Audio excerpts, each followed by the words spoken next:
வணக்கம். தினோ யூடியூப் சேனலுக்கு தங்களை இனிதே வரவேற்கிறோம். இந்த நாள் இனிய நாளாக அமைய இறைவனை வணங்கி வாழ்த்துகிறேன். வணக்கம். செவ்வாய்க்கிழமை பிப்ரவரி மாதம் 6ஆம் தேதி, சோபக்கிருது வருஷம் தை மாதம் 23ஆம் தேதி, நட்சத்திரம் மூலம், திதி தேய்பிறை, ஏகாதசி காலை 11:53 வரை, அதன் பிறகு துவாதசி.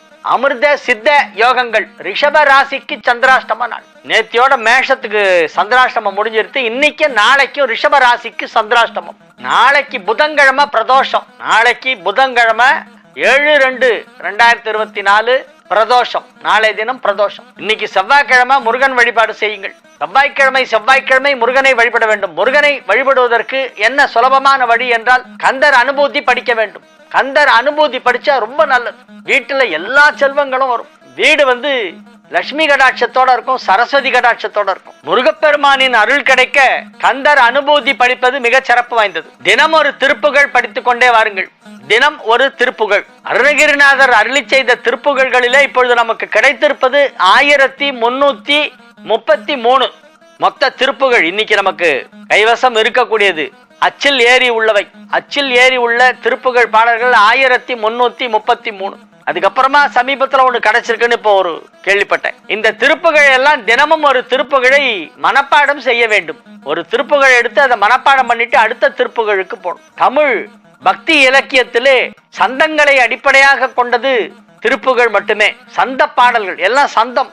தக்கிட தக்க தக்கிட தக்க தக்கிட தக்க தக்கிட தக்கிட இந்த மாதிரி எல்லாம் சொற்கட்டுகளை அப்படியே தந்தன தனதான தந்தன தனதான தந்தன தனதான தாத்தா தன தந்தன தனதான தந்தன தனதான தந்தன தனதான தாத்தா இந்த மாதிரி எல்லாம் சந்தங்களை அப்படியே அருணகிரிநாதர் சந்தத்தையே ஃபுல்லா பாட்டா பண்ணிருக்கார்.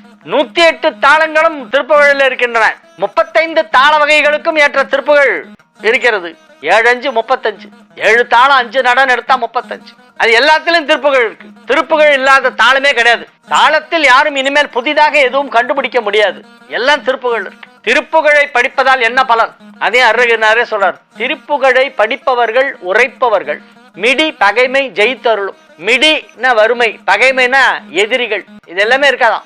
வறுமை கிடையாது, எதிரி கிடையாது. அப்படின்னா இப்ப நிறைய செல்வ செழிப்போடு எல்லோரோடும் நல்ல இணக்கத்தோடு ஆனந்தமாக வாழ்வோம்னு அர்த்தம். மிடி பகைமை ஜெயித்தருளும். இசைப்பிரியா திருப்புகழை படிப்பவர்கள் உரைப்பவர்கள். இசைப்பிரியா அப்படின்னு ஒரு பதத்தை கொண்டு போட்டார் கடைசியில. அத்தகைய ஒரு அற்புதமான ஒரு பக்தி இலக்கியம் எதுனாக்க திருப்புகழ், சந்த பாடல்கள். சந்தம் அருணகிரிக்கு சொந்தம். அருணகிரிநாதர் அருளி செய்துள்ள சந்த பாடல்களை படித்துக் கொண்டே வந்தால் நமது வாழ்க்கை நன்றாக இருக்கும்.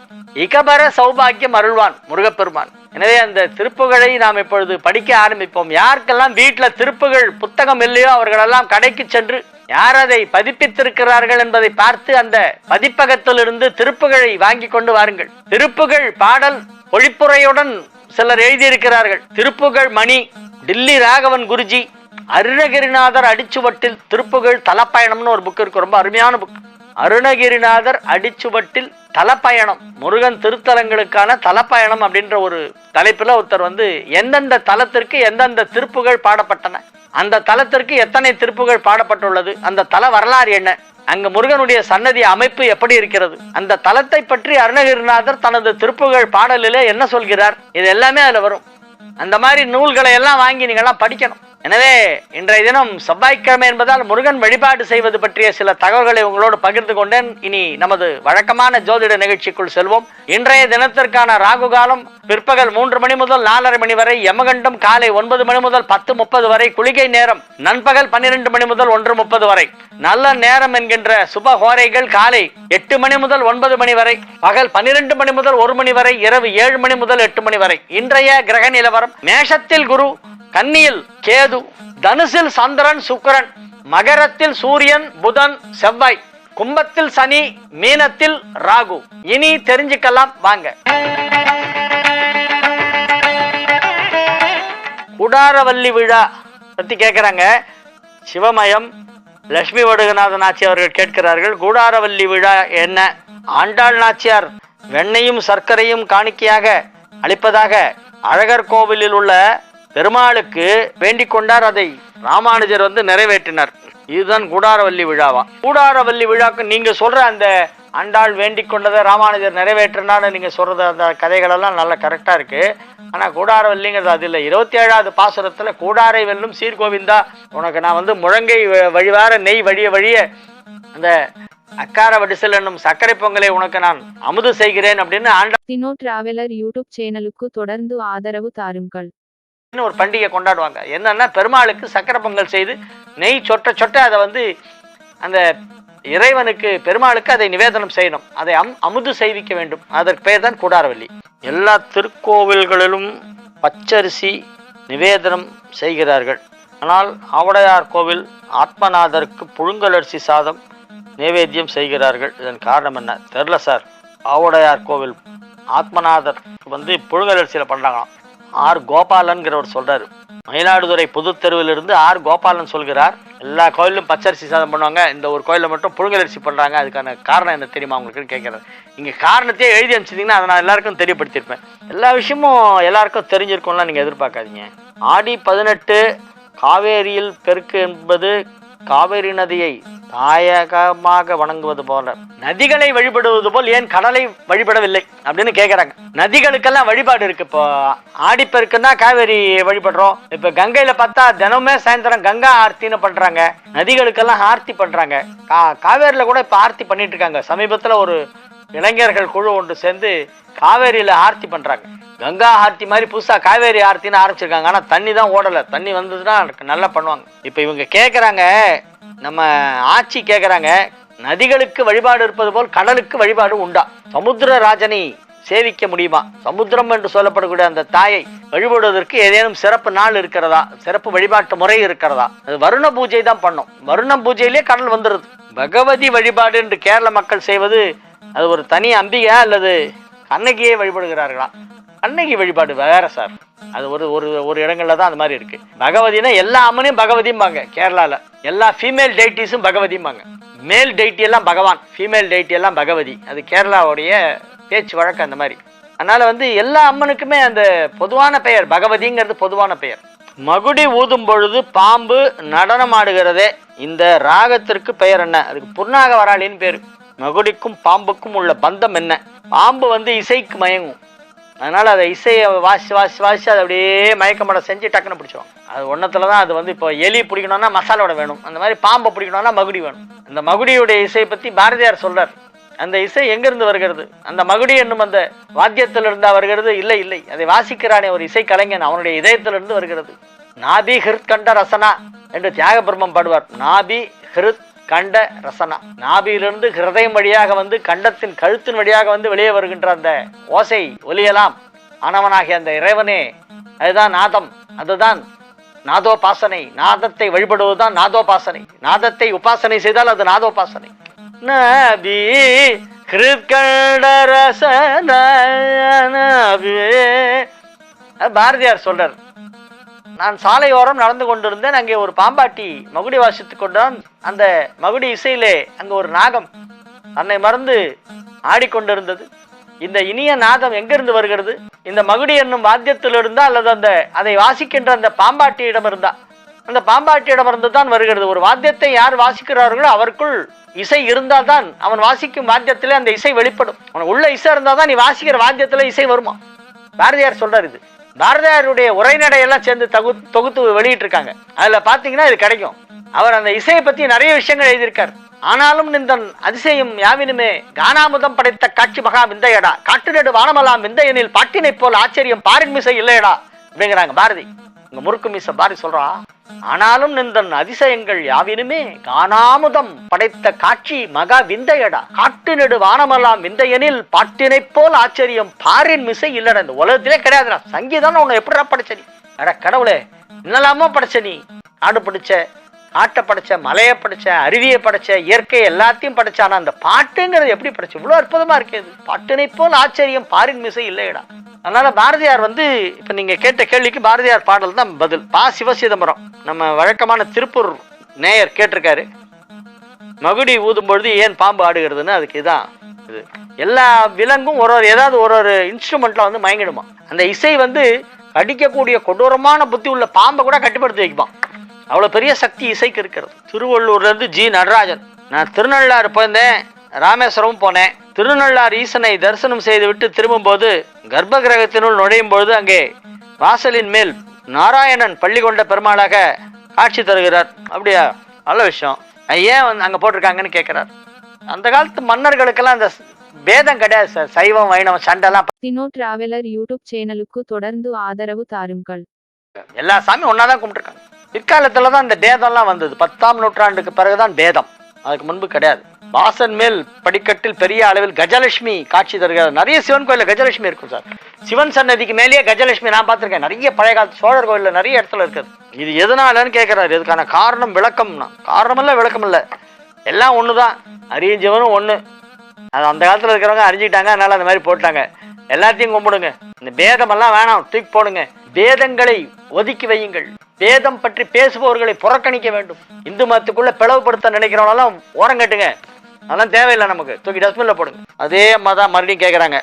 லட்சுமி வடுகநாதன் ராமாபுரம் சிவமயம், ரத்ன சபை பொற்சபை சிதம்பரம், வெள்ளி சபை மதுரை, தாமிர சபை நெல்லை, சித்திர சபை குற்றாலம், திருவாலங்காடு, ரத்ன சபை.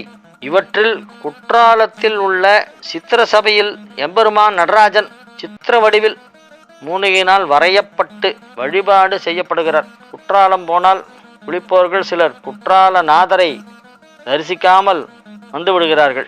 கரெக்டாக நானே இதை பற்றி பேசணும்னு நினச்சிருந்தேன். கரெக்டான நேரத்தில் ஞாபகப்படுத்தினீங்க மேடம், ரொம்ப நன்றி உங்களுக்கு.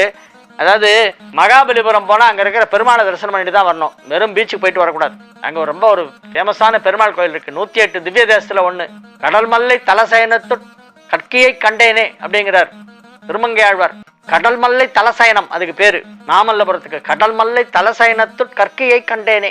கற்கியை கண்டேனேன்னா கல்கி அவதாரத்தை அங்க காமிச்சிட்டாரன் பெருமாள். இந்த மாதிரி இப்படிதான் வர போறேன், பாத்துக்க, முன்கூட்டி பாத்துக்கன்னு சொல்லி அவருக்கு சேவை சாதிச்சிட்டார். திருமங்கை ஆழ்வாருக்கு காட்சி கொடுத்திருக்கிறார். நான் இப்படித்தான் வருவேன் கல்கி அவதாரத்திலே என்று சொல்லி இருக்கிறார். அதற்கு திருமங்கை ஆழ்வாருடைய பாசுரத்திலே ஆதாரம் இருக்கிறது. அத்தலத்திற்கு அவர் மங்களாசாசனம் செய்து அங்கே பாடும் பொழுது அதிலே இந்த தகவலை பதிவு செய்திருக்கிறார். அதனால மகாபலிபுரம் போறவங்க எல்லாம் கண்டிப்பா அங்க இருக்கிற பெருமாளை தரிசனம் பண்ணிட்டு வரணும். அதே மாதிரி குத்தாலத்துக்கு போறவங்க வரணும், அருவியில குளிச்சுட்டு வந்துடக்கூடாது. அந்த அருவிக்கு பக்கத்திலே இன்னொரு ஒரு பெரிய அருவி இருக்கு. அருளை அருவியாக பொழியக்கூடிய சிவபெருமான், அருள் மழை பொழிகின்ற ஒரு அருவி அங்க இருக்கிற சிவன் கோயில். ரொம்ப பெரிய முக்கியமான கோவில். நடராஜருடைய 5 சபைகளிலே ஒன்று சித்திர சபை. திருக்குற்றால சித்திர சபைன்னு பேர். அதுக்கு பேர் திருக்குற்றாலம் அப்படிங்கிறதுக்கு காரணமே அங்கே அகத்தியர் வந்து தவம் செய்தார். அகத்தியருக்கு நடன காட்சி அருளியிருக்கிறார் சிவபெருமான்.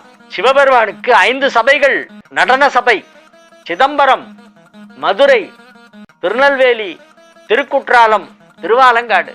சிதம்பரம் கனக சபை, மதுரை வெள்ளியம்பலம், நெல்லை, திருநெல்வேலி தாமிர சபை, திருக்குற்றாலம் சித்திர சபை, திருவாலங்காடு அரக்கோணத்திற்கு அருகிலே இருக்கின்ற திருவாலங்காடு அது சித்திர சபை. இது 5 முக்கியமான நடராஜ தலங்கள். இந்த 5 தலத்துக்கும் போயிட்டு வந்தா நடராஜருடைய அருள் எக்கச்சக்கமா கிடைக்கும்.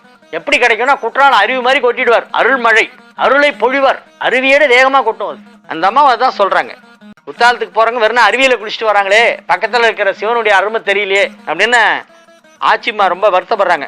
மேஷ ராசிக்கு இன்றைய நாள் நன்மைகள் அதிக அளவிலே நடைபெறுகின்ற நல்ல நாள். குருவின் வீட்டிலே சந்திரன் குருவால் பார்க்கப்படுகிறது. உங்கள் ராசிக்கு 9ஆம் இடத்தில் சந்திரன். 9ஆம் இடம் என்பது தனுசு, அது குருவின் வீடு. இன்றைய தினம் சந்திரன் தனுசு ராசியை கடக்க ஆரம்பித்திருக்கிறது. 2.25 நாட்களுக்கு தனுசு ராசியிலே சந்திரன் இருக்கும். அந்த தனுசு ராசியை மேஷத்தில் இருக்கும் குரு பார்த்து கொண்டிருக்கிறது. எனவே மேஷ ராசிக்கு இது ஒரு பெரிய யோகம். ராசியில் குரு, 9ஆம் இடத்தில் சந்திரன், குருவின் வீட்டில் சந்திரன், குருவால் பார்க்கப்படும் சந்திரன். ரொம்ப நாளா நடக்காத விஷயம்லாம் இன்னைக்கு நடந்துரும். ரொம்ப நாளா நடக்கணும் நீங்க எதிர்பார்த்து கொண்டிருந்த விஷயங்கள் இன்று நடக்கும்.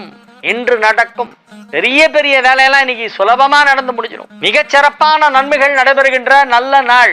வேலை பார்த்து கொண்டிருப்பவர்களுக்கு அலுவலகத்திலே மிகப்பெரிய பதவி உயர்வு கிடைக்கும். வியாபாரம் செய்து கொண்டிருப்பவர்களுக்கெல்லாம் அதிலே நல்ல லாபம் கிடைக்கும். வேலை பளு சற்று அதிகமாக இருக்கும், ஆனால் அதை ஆனந்தமாக செய்வீர்கள். எனவே இது ஒரு நல்ல நாள்.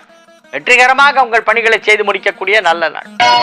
ரிஷப ராசிக்கு இன்றைய நாள் சந்திராஷ்டமம் இருக்கிறது. எனவே சற்று எச்சரிக்கையாக இருக்க வேண்டும். அதிகமாக பேச வேண்டாம், அதிகமாக யாருடனும் விவாதம் செய்ய வேண்டாம். வாத பிரதிவாதங்களை எல்லாம் ஒரு புறமாக ஒதுக்கி வைத்துவிட்டு நீங்கள் அமைதியாக உங்கள் வேலையை செய்து கொண்டிருக்க வேண்டும். பேச்சை தவிர்க்க வேண்டும். வேலையை செய்யுங்கள், ஆனால் பேசாமல் செய்யுங்கள். செலவு செய்யுங்கள், அனாவசியமாக செய்யாதீர்கள். பண விஷயத்திலே இன்றைய தினம் சற்று எச்சரிக்கையாக இருப்பது நல்லது. சிக்கனமாக இருப்பது இன்னும் நல்லது. கஞ்சத்தனமா இருந்தா ரொம்ப நல்லது. மிதுன ராசிக்கு இன்றைய நாள் நன்மைகள் நடைபெறுகின்ற நல்ல நாள். சந்தோஷமாக தினோ டிராவலர் யூடியூப் சேனலுக்கு தொடர்ந்து ஆதரவு தாருங்கள். நீங்கள் நினைத்தது போலவே எல்லா விஷயங்களும் நடைபெறும். நீங்கள் எதிர்பார்ப்பது போலவே நல்ல செய்திகள் எல்லாம் வந்து சேரும். உங்களின் தொழிலில் நல்ல வளர்ச்சி ஏற்படும். உத்தியோகத்தில் இருப்பவர்களுக்கெல்லாம் அலுவலகத்திலே பிரத்யேகமாக சிறப்பு சலுகைகள் வழங்கப்படும். கூடுதலான வருமானம் கிடைக்க வாய்ப்பு இருக்கிறது. எனவே அதிக நன்மைகள் நடைபெறக்கூடிய நல்ல நாளாக, மகிழ்ச்சியான நாளாக இந்த நாள் விளங்கும். கடக ராசிக்கு இன்றைய நாள் மிக மிக அற்புதமான நன்மைகள் எல்லாம் நடைபெறக்கூடிய நல்ல வாய்ப்பு இருக்கிறது. எனவே வியாபாரத்திலே சிறந்து விளங்குவீர்கள். உங்களுடைய தொழிலை வெகு சிறப்பாக நடத்தி கொண்டிருப்பீர்கள். தொழிலை மேலும் சிறப்பாக நடத்துவீர்கள். அதை பெருக்குவது எப்படி, விரிவுபடுத்துவது எப்படி, தொழிலை எப்படி விரிவுபடுத்துவது அப்படிங்கிறத இன்னைக்கு சிந்திக்க வேண்டும். இன்னமும் வியாபாரம் நடக்குது, உத்தியோகத்துக்கு போயிட்டு இருக்கோம், சம்பளம் வருது, சாப்பிட்றோம், தூங்குறோம், குடும்பம் நடத்திட்டு இருக்கோம், அப்படியே வாழ்க்கை ஓடிட்டு இருக்கு அப்படிங்கிற மாதிரி ஒரு போயிட்டு இருக்கிறவங்களாம் ஏதாவது கொஞ்சம் பெரிய லெவல்ல பண்ண என்ன பண்ணலாம், கொஞ்சம் பெரிய லெவல்ல ஏதாவது பண்ணோம்னா என்ன பண்ணும் அப்படிங்கிறத யோசிக்க ஆரம்பிப்பாங்க. இன்னைக்கு எல்லாரும் தான் சம்பாதிக்கிறான், எல்லாரும் தான் சாப்பிட்றான், எல்லாரும் தான் தூங்குறாங்க, நல்ல ட்ரெஸ் போட்டுக்கிறாங்க, ஸ்டைலா ட்ரெஸ் பண்ணின்னு எல்லாரும் தான் வெளியே போறாங்க. புதுசா என்ன பண்ணிட்ட, நீ உன் வாழ்க்கையில நீ என்ன சாதிச்ச அப்படின்ற மாதிரி ஒரு கேள்வி வந்து உங்களுடைய மனசாட்சி உங்களை கேட்கும். எனவே ஏதாவது ஒன்றை செய்ய வேண்டும், புதிதாக ஏதாவது செய்ய வேண்டும், அதிக வருமானம் கிடைக்க ஏதாவது செய்ய வேண்டும், சாதனை படைக்க வேண்டும் அப்படிங்கிறத பத்தி எல்லாம் இப்ப யோசனை பண்ணீங்க. எனவே இது ஒரு நல்ல நேரம், சிந்திக்க தூண்டுகின்ற ஒரு நல்ல நேரம். சிம்ம ராசிக்கு இன்றைய நாள் நன்மைகள் சற்று அதிக அளவிலே நடைபெறக்கூடிய நல்ல நாளாக விளங்குகிறது. மகிழ்ச்சியாக இருப்பீர்கள். 5ஆம் இடத்திலே சந்திரனும் சுக்கிரனும் இணைந்திருக்கின்றன. அதை குரு பார்த்து கொண்டிருக்கிறது என்பது மிக சிறப்பான யோகம். ராசிக்கு 9ஆம் இடத்திலே குரு, ராசிக்கு 5ஆம் இடத்திலே சந்திரன். சந்திரனை குரு பார்க்கிறது. எனவே இது நன்மைகள் அதிக அளவிலே நடைபெறப் போகின்ற நல்ல நாள். தொழில் ஸ்தானாதிபதியாகிய சுக்கிரனை குரு பார்க்கிறது. எனவே தொழிலில் ஒரு பெரிய வளர்ச்சி, பெரிய முன்னேற்றம் ஏற்படக்கூடிய நல்ல நேரம். நன்மைகள் அதிக அளவிலே நடைபெறக்கூடிய நல்ல நாள். மகிழ்ச்சியாக இருப்பீர்கள். மாணவ மாணவியர் கல்வியிலே இப்பொழுது மிகப்பெரிய முன்னேற்றத்தை காண்பார்கள். கல்வி முன்னேற்றம் நன்றாக இருக்கும். படிப்பில் ஆர்வம் அதிகமாக வரும். அறிவு விரிவடையும். தேர்வுகளை அழகாக எழுதுவீர்கள். இப்ப ஏதாவது எக்ஸாம் வந்துன்னா நீங்க ஃபர்ஸ்ட் ரேங்க் ஸ்கோர் பண்ணுவீங்க. சென்டம் வாங்குறதுக்கு வாய்ப்பு இருக்கு. நீங்கள் எழுத போகும் தேர்வுகளிலே 100க்கு 100 மதிப்பெண் கிடைக்கக்கூடிய சந்தர்ப்பம் இப்பொழுது வந்திருக்கிறது. கன்னி ராசிக்கு இன்றைய நாள் நன்மைகள் அதிக அளவிலே நடைபெறக்கூடிய நல்ல நாளாக விளங்குகிறது. ராசிக்கு 5ஆம் இடத்திலே ராசி அதிபதி இருக்கிறது. 2 குடையவனும் 11 குடையவனும் 4ஆம் இடத்திலே ஒன்றாக இணைந்து விட்டன. தன ஸ்தானாதிபதி சுக்கிரன், லாபஸ்தானாதிபதி சந்திரன் ரெண்டும் 4ஆம் இடம் ஒன்னா போய் ஜாயின் ஆயிடுச்சு. அப்படியே அது குரு வேற பாக்குது. இன்னும் நல்லா இருக்கும். பணம் நிறைய வரும். இன்னைக்கு எதை தொட்டாலும் காசு. உங்களுக்கு சும்மா போயிட்டு இருப்பீங்க, கூட்டு யாரோ ஒருத்தர் ஏதாவது காசு கொடுப்பாரு. எதுக்கு சார் எனக்கு கொடுக்குறேன்னா, இல்ல அதே என்னைக்கோ கொடுக்க வேண்டியது, அன்னைக்கு முடியல, இன்னைக்குதான் இருந்தது, உன்னை பார்க்கும்போது கரெக்டா பணம் இருந்தா வச்சுக்கன்னு கொடுப்பான். பணம் வரும், எங்க இருந்தாவது பணம் வரும், எப்படியா பணம் வரும். இன்னைக்கு நிறைய வருமானம் வரும். நன்மைகள் அதிக அளவிலே நடைபெறக்கூடிய நல்ல நாளாக விளங்குறது. குடும்ப வாழ்க்கை அமைதியாக இருக்கும். ஆரோக்கியம் நன்றாக இருக்கும். வியாபாரத்தில் நல்ல வளர்ச்சி ஏற்படும். துலா ராசிக்கு இன்றைய நாள் மிக மிக சிறப்பான நாள். ராசிக்கு 7ஆம் இடத்திலே குரு அமர்ந்து கொண்டு ராசியை பார்க்கிறது என்பது ஒரு யோகம். ராசி அதிபதி சுக்கிரனையும் குரு பார்க்கிறது என்பது மற்றொரு யோகம். ராசியையும் பார்த்து ராசி அதிபதியையும் குரு பார்ப்பதால் நன்மைகள் அதிக அளவிலே நடைபெறும். உங்களுடைய ஆரோக்கியம் நன்றாக இருக்கும். குடும்பம் அமைதியாக இருக்கும். குடும்பத்தில் சுப நிகழ்ச்சிகள் நடைபெறும். குடும்ப வாழ்க்கை மகிழ்ச்சியாக இருக்கும். எல்லா விதமான நன்மைகளும் நடைபெறப் போகிறது. குடும்பத்தில் சுப நிகழ்ச்சி நிச்சயமாக வரப்போகிறது. ஒரு நல்ல செய்தி உங்கள் செவிகளை குளிர செய்ய போகிறது. எனவே இது ஒரு நல்ல நாள், மகிழ்ச்சியான நாள். மிகச் சிறப்பான நன்மைகள் நடைபெறக்கூடிய நல்ல நாளாக இந்த நாள் விளங்கும். விருச்சிக ராசிக்கு இன்றைய தினம் மிக சிறப்பான நன்மைகள் எல்லாம் நடைபெறப் போகின்றன. 9 குடையவன் 2ஆம் இடத்திலே அமர்ந்து கொண்டு குருவால் பார்க்கப்படுகிறது. குருவிற்கு 9ஆம் இடம், உங்கள் ராசிக்கு 2ஆம் இடம். 9 குடையவன் 2ஆம் இடத்திலே அமர்ந்து குருவால் பார்க்கப்படுகிறது. எனவே இது ஒரு பெரிய யோகமான நாள். நன்மைகள் அதிக அளவிலே நடைபெறப் போகின்ற அற்புதமான நல்ல நாள். மிகவும் மகிழ்ச்சியாக இருப்பீர்கள். ஆரோக்கியமாக இருப்பீர்கள். வெற்றிகரமாக உங்கள் பணிகளை செய்து முடிப்பீர்கள். வியாபாரத்தில் உள்ளவர்களுக்கெல்லாம் அதில் பெரிய லாபம் கிடைக்கும். பெரிய லாபம். சும்மா ஏதோ வந்தது, பணம் வந்தது, உள்ள எடுத்து சொறி வச்சோன்னு அந்த மாதிரி இல்லை. ஒரு பெரிய மேஜர் அமௌண்ட், பல்க் அமௌண்ட், பெரிய அமௌண்ட் உங்களுக்கு கிடைக்கும். எனவே தொழிலில் மிகப்பெரிய வளர்ச்சி, வருமானத்தில் மிகப்பெரிய முன்னேற்றம், குடும்பத்தில் அமைதி, சந்தோஷம், இப்படி பல்வேறு நன்மைகள் நடைபெறக்கூடிய நல்ல நாளாக இந்த நாள் விளங்குகிறது. மிகச்சிறப்பான நல்ல நாள். தனுசு ராசிக்கு இன்றைய நாள் நன்மைகள் நடைபெறக்கூடிய நல்ல நாள். ராசியை குரு பார்த்து கொண்டிருக்கிறது. ராசி அதிபதி குரு ராசிக்கு 5ஆம் இடம் சென்று விட்டது. 5ஆம் இடத்திலே மிக சிறப்பாக வலுவாக திரிகோணம் பெற்று அங்கிருந்து ராசியை பார்த்து கொண்டிருக்கிறது. எனவே நன்மைகள் அதிக அளவிலே நடைபெறக்கூடிய நல்ல நாள். வியாபாரத்தில் நல்ல முன்னேற்றம், தொழிலில் நல்ல வளர்ச்சி, குடும்பம் அமைதியாக இருக்கும், குடும்பத்தில் சில நிகழ்ச்சிகள் நடைபெறும், அதற்காக அடிக்கடி பயணம் மேற்கொள்ள வேண்டியிருக்கும், பிரயாணங்கள் அதிகமாக இருக்கக்கூடிய நேரம். எனவே இது நன்மைகள் நடைபெறுகின்ற நல்ல நாள் தான். மகர ராசிக்கு இன்றைய நாள் மகிழ்ச்சியான நாள். ஏராளமான தொழில் வளர்ச்சி ஏற்படும். தொழிலில் உள்ளவர்கள், வியாபாரத்தில் உள்ளவர்கள், உத்தியோகத்தில் உள்ளவர்கள் போன்ற அனைவருக்குமே தொழிலின் மூலமாக நல்ல முன்னேற்றம் ஏற்படக்கூடிய வாய்ப்பு இப்பொழுது அமைந்திருக்கிறது. சுக்கிரனை குரு பார்க்கிறது என்பது ஒரு யோகம். என்றால் சுக்கிரன் தான் மகரத்திற்கும் கும்பத்திற்கும் சுக்கிரன் தான் பெரிய யோகத்தை வாரி வழங்கும் கிரகம். அது இப்பொழுது குருவால் பார்க்கப்படுகிறது. அப்படிங்கும் போது இன்னும் ஜாஸ்தி கொடுக்கும். செய்ய வேண்டிய நன்மைகளை சற்று அதிகமாக செய்யும். குரு பார்த்தால் நன்மைகள் அதிகரிக்கும். அது சுக்கிரனாக இருந்தாலும் சரி, எந்த கிரகமாக இருந்தாலும் சரி, குரு பார்த்து விட்டால் அதன் தீய தன்மை குறைந்து நன்மை செய்யும் தன்மை அதிகரிக்கும். அத்தகைய ஒரு கிரக அமைப்பு ஏற்பட்டிருப்பதால் மகர ராசிக்கெல்லாம் இப்பொழுது நன்மைகள் பல மடங்கு அதிகமாக நடைபெற போன்றன. எல்லா விதத்திலும் நன்மை. தொழிலில் வளர்ச்சி, பொருளாதாரத்தில் முன்னேற்றம், ஆரோக்கியத்தில் நல்ல முன்னேற்றம், குடும்பத்தில் அமைதி, ஒற்றுமை, சந்தோஷம் என எல்லா வகை நன்மைகளும் நடைபெற போகும் நல்ல நாளாக இந்த நாள் விளங்கும். கும்ப ராசிக்கு இன்றைய நாள் மிக சிறப்பான நாள். நன்மைகள் அதிக அளவிலே நடைபெறக்கூடிய நல்ல நாள். 11ஆம் இடத்திலே சந்திரன் இருப்பதால் எடுத்த காரியம் எல்லாம் வெற்றி. சந்திரனும் சுக்கிரனும் 11ஆம் இடமாகிய தனுசிலே ஒன்றாக இணைந்திருப்பதால் கும்பத்திற்கு இன்றைய நாள் நல்ல நாள். எல்லா வேலைகளும் சுலபமாக நடைபெறும். நீங்கள் செய்ய நினைக்கும் வேலைகள் அனைத்தும் வெற்றிகரமாக செய்து முடிப்பீர்கள். உங்கள் இல்லத்தில் மகிழ்ச்சி அலை வீசும். உங்கள் அலுவலகத்திலும் மிகப்பெரிய மதிப்பு மரியாதை கிடைக்கும். ஆரோக்கியத்தில் நல்ல முன்னேற்றம் ஏற்படும். வியாபாரிகளுக்கு மிகப்பெரிய பொருளாதார வளர்ச்சி கிடைக்கக்கூடிய நாள். எனவே அதிக நன்மைகள் நடைபெறுகின்ற நல்ல நாளாக இந்த நாள் விளங்கும்.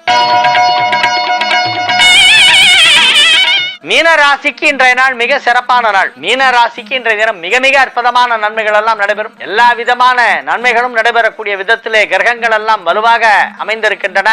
ராசி அதிபதி 2ஆம் இடமான மேஷத்திலே இருப்பதால் வாக்குஸ்தானம் வலுப்பெற்று இருக்கிறது. வாக்கு பலிதம் ஏற்படும். வாக்பலிதம் ஏற்படக்கூடிய வாய்ப்பு இருக்கிறது. சரஸ்வதி கடாட்சம் அதிகமாக இருக்கிறது. பேச்சு ஆற்றல் அதிகரிக்கும். வன்மை சிறக்கும். நகைச்சுவை உணர்வு பெருகும். அதிக நன்மைகள் நடைபெறக்கூடிய நல்ல நாளாக இந்த நாள் விளங்குகிறது. எனவே இது ஒரு மிகச்சிறப்பான நல்ல நாள். நாளைய விசேஷங்கள். நாளைக்கு பிரதோஷம். நாளைய தினம் புதன்கிழமை பிரதோஷம். இன்றைய தினம் முருகன் வழிபாடு செய்ய வேண்டும். நாளைய தினம் சிவபெருமான் வழிபாடு செய்ய வேண்டும். சேனலுக்கு தொடர்ந்து ஆதரவு தாருங்கள்.